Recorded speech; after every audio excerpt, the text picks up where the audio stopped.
kabeh. Nyuwun pangapunten, Bapak Prabu. Nyuwun pangapunten gundulmu kuwi.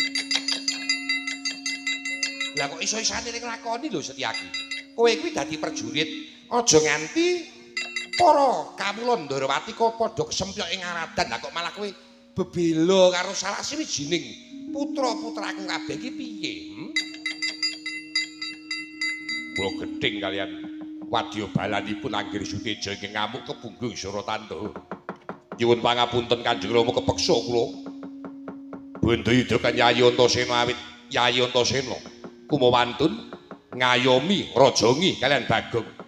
Kowe aja ngluputake Antasena yen Antasena ngayomi kelawan Bagong. Merga Bagong kuwi apa ana kawane Antasena. Mula kowe ora kena ngluputake. Lho kuwi krungu apa ora? Kok sok baline kowe Antasena. Kowe ya aja waton dadi wong kendel. Ngelingono yen Suteja kuwi rak kadangmu tuwa. Ayo kemethak kok. Aku jengkel kok aku. Ana wong tuwa kok pernah tuwa ora kena diprenggakake.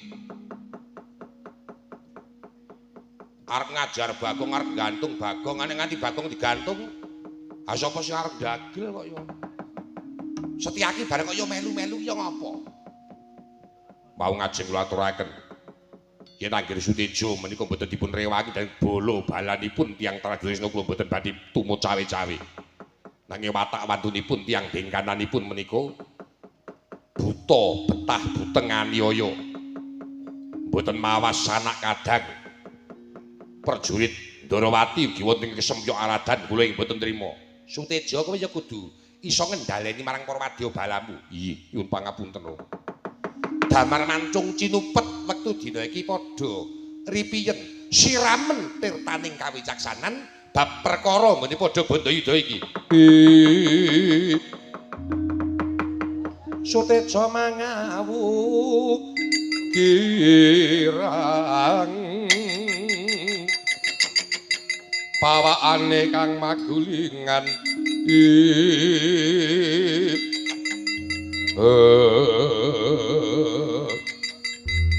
injih Kanjeng Rama kula nyuwun pangapunten. Antasena piye Pakde? Antasena ndak dawuh kundur luwih sikik menyang praja ing Ngamarta. Matur marang Kang Rama yen ora bakal suwe pun wa bakal Sukasarana baline sedulurmu tuwa. Oh iya, yen pancen kaya mengkono aku nyuwun pamit Pakde. Kakang Suteja sepisan meneh ana lupute Antasena njaluk pangapura. Ya Yayi, apuran ing apuranan. Soang-soangan muga-muga lestari rahayu kang tinemu Kakang Suteja Narangasuka.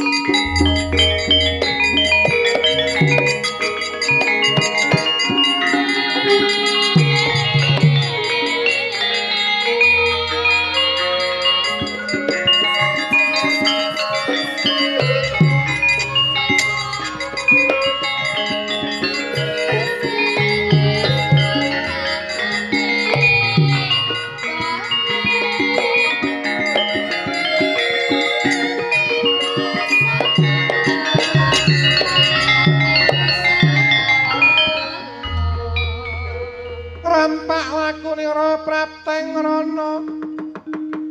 Prapteng rana Majararum.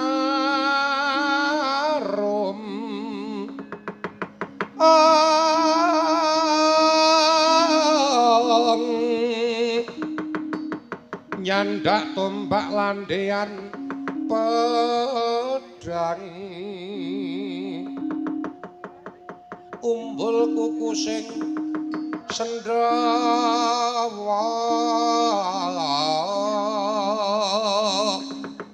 pedang abang linurutan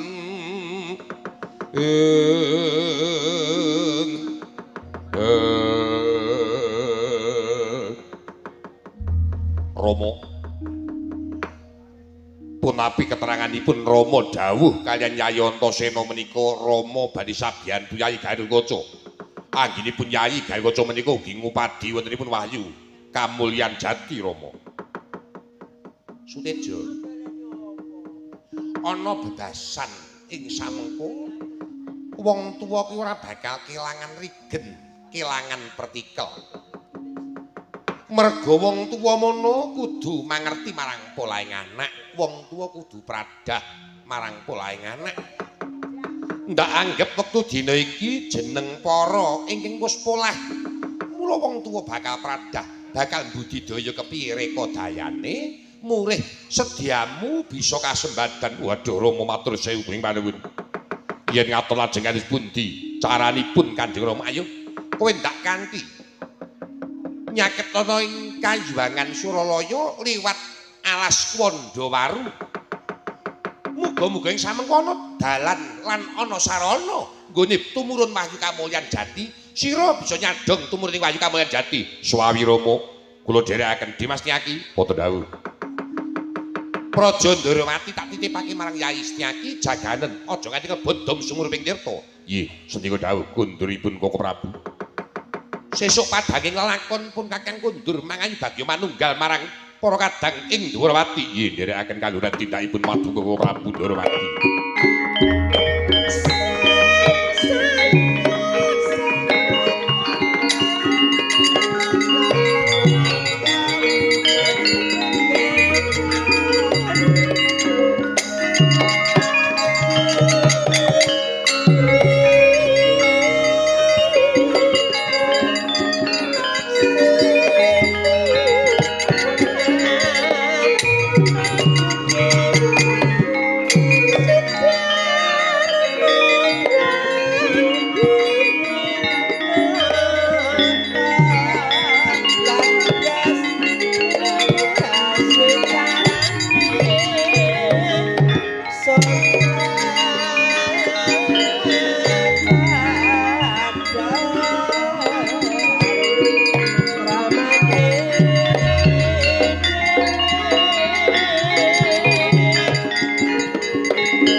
Kayon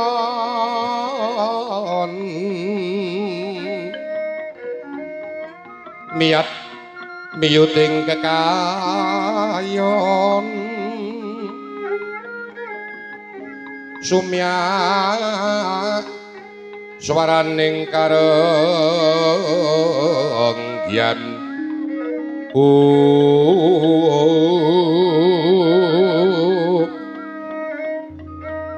samirana lawan riris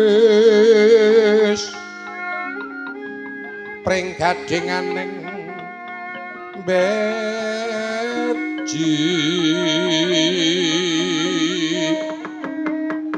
bermara manggoswasari kukila panjer sumebar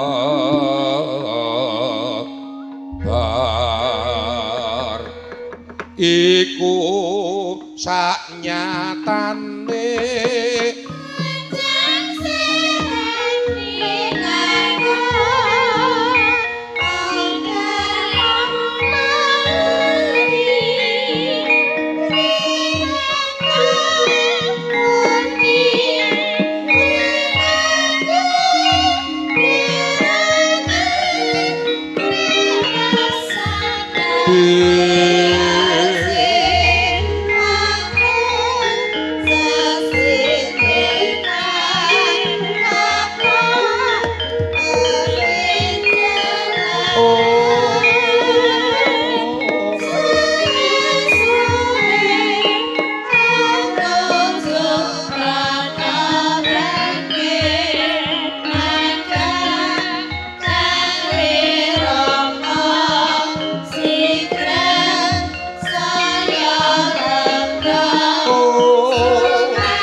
mendung sumuluh madhang ana pasareyan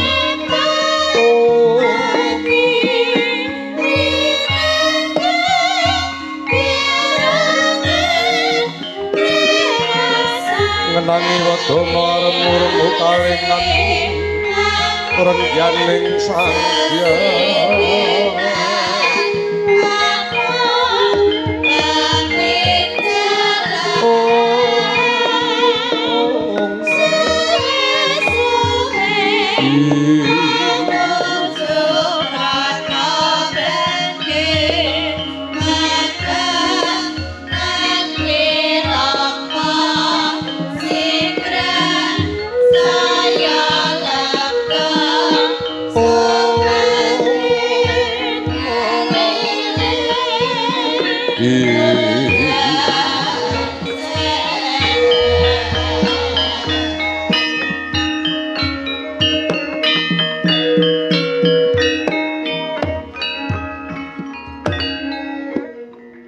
jati katali warna ingkang kinere sambunging kandha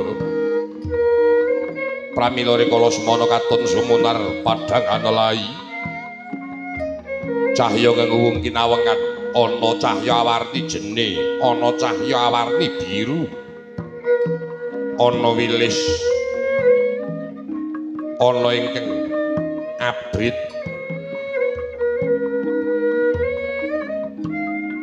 kaya kaluwung mlengkung tejaning para Jawata Tridasa Wataknawa iki lenggahi ana ing madyaning Kayiwangan Suralaya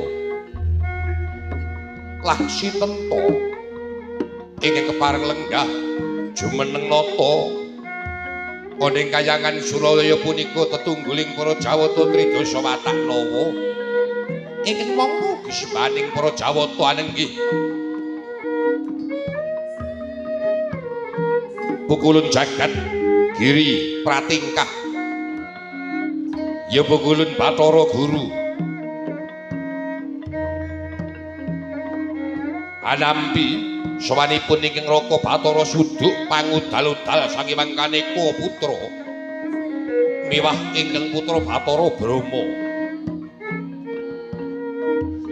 sigra jar pangandikane sang pukulun jagat pratingkah ya Hyang Udipati mangkono cipta wirengganira ingkang dereng kawijining lisan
dening utamaning dewa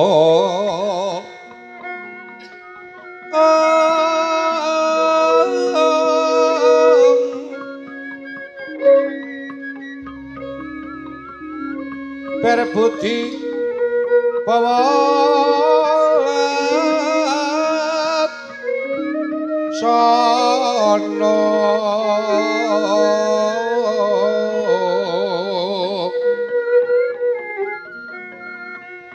ulire berbudi kang mangkono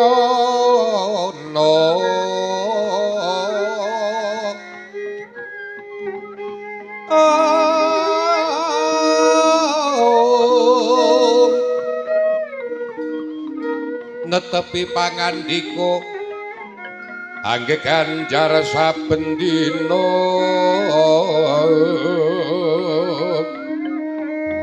Ong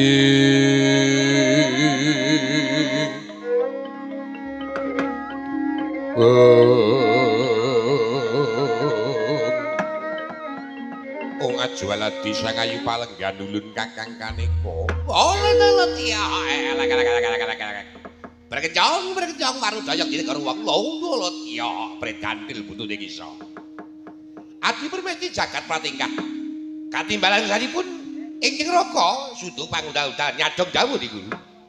Saksampunipun lenggah kanthi prayogi menapa dini ing samangke para Jawata Tridasa Matak Nawa sampun samya netepi dhateng dawuh ulun nyangket wonten ing Bali Marcukunda manik. Kalenggan menika ulun badhe paring dawuh Kakang. Oh inggih. Adi Guru. Ih Kanjeng Rama ulun kula jumadeng dawuh badhe wanter dawuh menapa dhateng para Jawata Tridasa Matak Nawa. Kakang Kaneka lan Bramaya. Tenane wis ginaris saking resaning Hyang Widiwasa nggih Iwang pukulun padha wenang bilih mangkih hureking jagat obahing bumi mangkih badhe lerem kanthi tumurunipun wahyu kamulyan jati. Kakang mapinten-pinten kanugrahan ingkang tumedhak tumurun mring Mercapada inggih namung saweg sak menika ing mangkih ulun ingkang paring dawuh dhateng Jawata supados mratitisaken titah ingkang saged nampi nugrahaning Hyang Widiwasa mangkih Kakang Kaneka.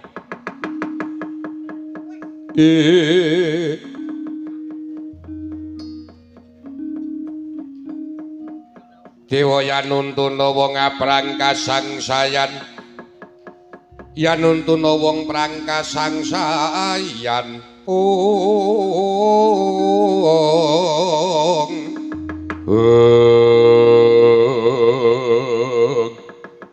Kaya lajeng keparengipun Adi Guru yen wonten pisuwanipun Indra kapurih nyaket dhateng ulun. Inggih pun upadya ing sumados mangkih. Namung kanthi margi Bathara Indra menika ing saged nedhakaken kanugrahan mangke. Wah nggih. Yen ngaten para ta bocah Jawata Tridasa Matak Nawa. Yen ana pisuwaning Bathara Indra kadhawa nyaket kaya permedi jagat Girimati.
sangsaya dalu wararas abyor lintang gumedhap abyor lintang gumedhap titi sonya madya ratri lumrang gandaning puspita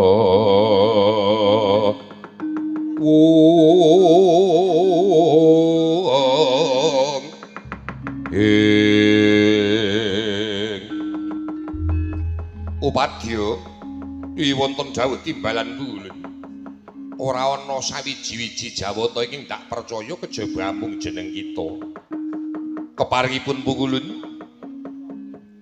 kita ingkang kumudu tumedhak ning Mercapada ulun dawuhi suka nugraha marang titah ingkang uninga lan caket panembahe mateng semedini manteng panyuwune supaya pinaringan nugraha kang aran Wahyu Kamulyan Jati.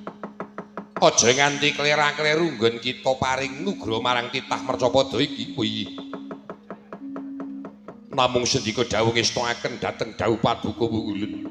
Enggal bukaan wiwaratama kita tampanana kanugrahan ingkang aran Wahyu Kamulyan Jati iki dumunung sakjroning gendhaga iki upadya. Iyi mangestakaken dawuh ulun. Dewa-dewa sugata mringkang sureng perang angendani arum-arum ngendani ngawiyat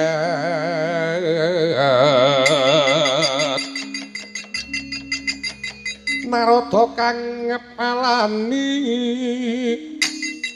Jawata suka mulat palagan kayung yun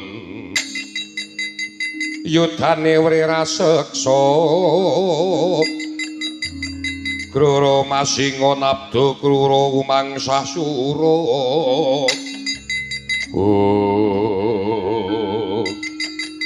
yen kados mekaten paduka dawuh dhateng Indra tumedhak Mercapada kepareng kula nyuwun tambahi dipangestu nyuwun palilah sampun ngantos klenta-klentu anggen nyaket ing titah ingkang manteng panembahipun mateng semedinipun ya ulun balang puja mantra lebda ing karya ya Bathara Indra ya upadya.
Kayuning Purwasejati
ana tangis layung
Oto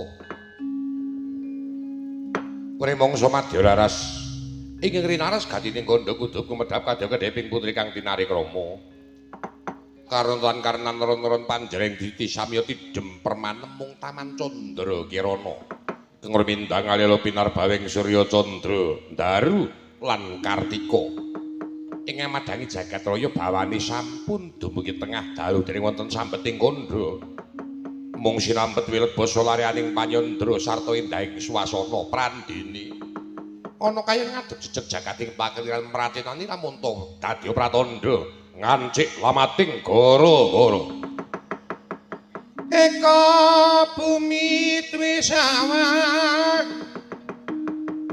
prigunung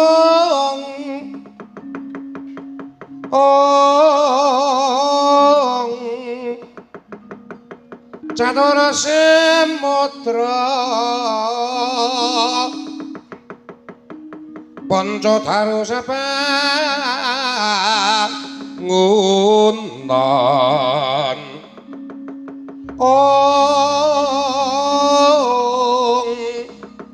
hasta tawang nawadewa dasa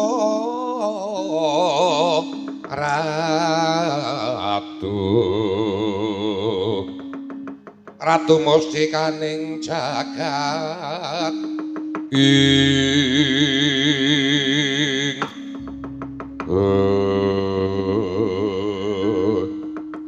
goro-goro tan kacari sardani goro-goro mung dadi pakurmatan wijili para punakawan ingkang samya pacak gojek madyaning ora rembuh kawis tinggal miyos ing tlatah ngeksi gondo yen cinandra alon ariris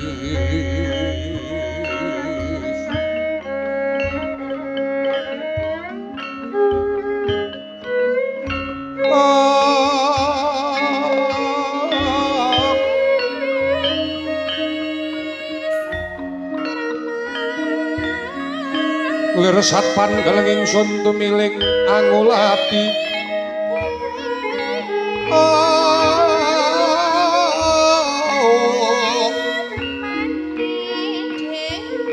Puspita ingkang medhem endah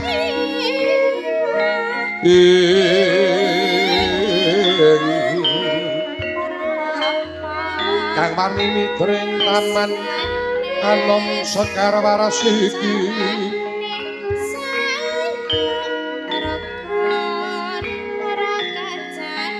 ku menyuting tias bayata jatuh krama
Kidungan manggala gita murwani kang prapadangga minangka pudyas tawa maring madya sapraja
kedap tosma aku nyawang selendang biru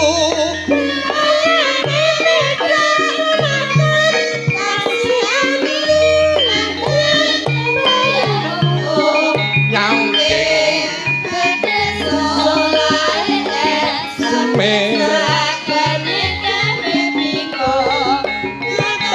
yo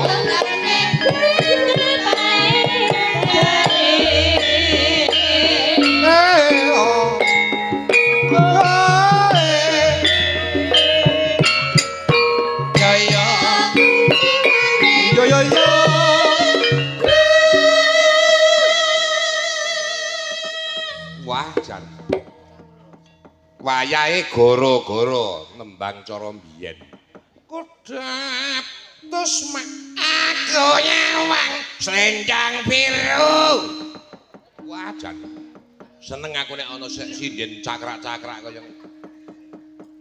janji muni sinden iki awake nggih fit-fite awake nggih sehat-sehate durung kesel durung terusan pirang-pirang dina wah nyambut gawe iki kepenak dirasakake tak nyuwun gungan karo kasepuhan pepunden kula njenipun simak mangga nyuwun pangestunipun mak monggo alon-alon mak karang ya wong tuwa iki nek ora alon-alon kok tak mlicet napane iso mricet niku napane tegese nyekel mik mboten nyekel mik niku nek mboten ngati-ati iso lho mak biyen presiden kula niku tau nyekel mik niku ora ngati-ati mongko mike niku rada ana strume niku iso mlicet tangane niku tenan lek ngasto mik mboten perlu dibekem kenceng-kenceng ngoten lho maksude biasa mawon cek ngoten sinden sapa kuwi sing mricet wah nggih mboten perlu tak aturake mengko ndak nyebut inisial ABC niku ora prayoga mangga nyuwun gungan mak kaya ngapa mak alon-alon suara nggih ora apa-apa alon-alon ora alon-alon iki arep ngopo arep mlayu-mlayu nek durung sesuk ya urung bubar kok kanyelaki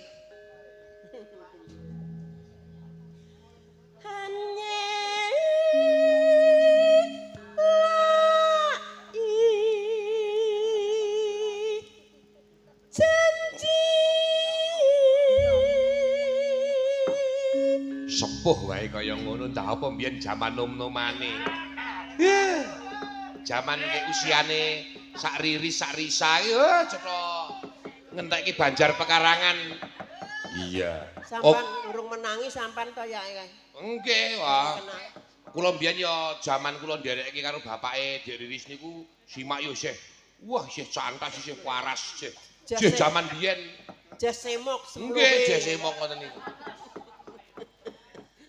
Konjur tekan semok barang lho.